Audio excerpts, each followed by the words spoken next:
An area of thunderstorms in the Caribbean is expected to develop into Hurricane Helene and rapidly intensify over the exceptionally warm Gulf of Mexico before slamming into the United States Gulf Coast later this week as a major hurricane. The storm has not formed yet but is expected to soon, so the National Hurricane Center has dubbed it potential Tropical Cyclone 9 to warn of its imminent threat. Hurricane and tropical storm watches are in effect for parts of Mexico and Cuba. A tropical storm watch was raised Monday afternoon for Florida's dry Tortugas and part of the Keys. Additional alerts will be issued for the U.S. in the coming days, with a potential landfall in Florida expected perhaps as soon Thursday evening. Florida wasted no time getting preparations underway. Governor Ron DeSantis declared a state of emergency ahead of the storm for 41 of the state's 67 counties, according to a Monday press release. The move helps to expedite preparations and coordination between the state and local governments.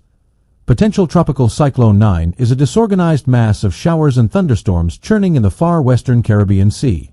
This stormy weather will drop potentially flooding rainfall over portions of Central America, Mexico, Cuba, and Jamaica as it tries to organize into a tropical system.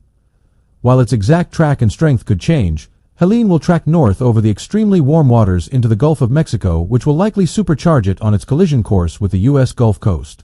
The National Hurricane Center is forecasting Helene to rapidly intensify and eventually become a Category 3 hurricane over a record-warm Gulf of Mexico, a feat becoming more likely as the world warms due to fossil fuel pollution. Strong, potentially damaging winds and storm surge are likely near where the system ultimately comes ashore. The system will also churn up seas in the Gulf and could produce rough surf and dangerous rip currents for much of the basin, especially later this week. Confidence in the system's exact track will increase after it forms, since forecast models struggle to accurately pinpoint where it could go without a center to lock onto. Ensemble forecast models, groupings of many model runs initiated with slight differences to show a wide range of outcomes, are focusing on the eastern Gulf Coast as the area most likely for a landfall later this week. When ensemble tracks bunch closer together, it means there's more confidence in the track.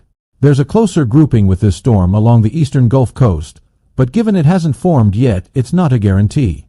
Tampa General Hospital began erecting a 10-foot-high flood barrier around the facility Monday because of the chance for storm surge and shifts in the storm's track with little time to prepare. The Level 1 Trauma Center's location next to Hills